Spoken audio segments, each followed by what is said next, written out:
What's going on? That devil from 3A-Holes Media, and I'm here to tell y'all about the Project Greenlight from Steam getting replaced, like a repeal and replace Obamacare.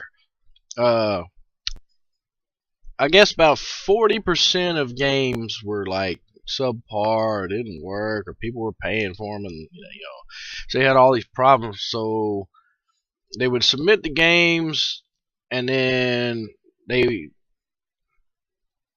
would be charged whatever, and then the game's process of approval would be dictated by the number of people that supported the game, like a voting system. But they could pay people to vote, or they could make people vote with codes or whatever.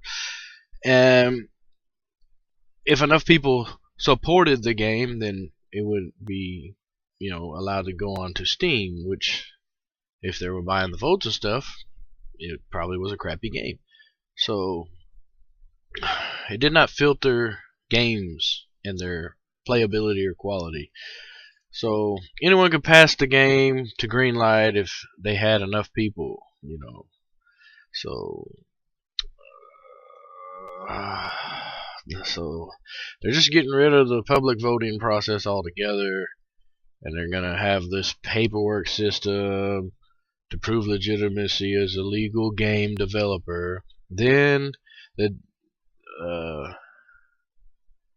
they would have to have a certain fee to pay this time that's a little bit more to scale, and they're not even sure what they're going to do. So it could be anywhere from $100 to $5,000. That's not pay to play.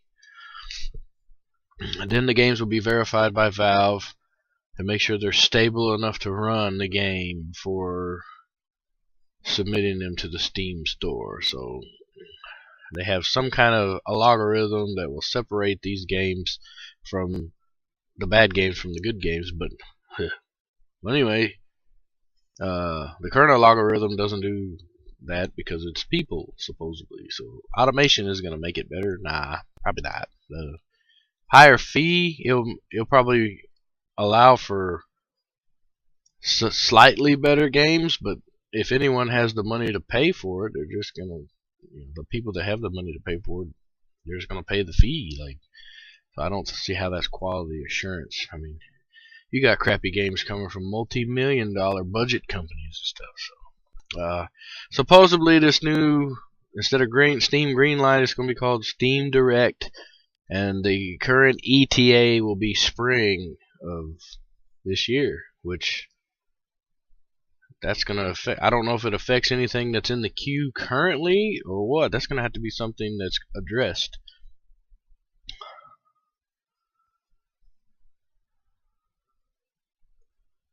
So we'll see what happens.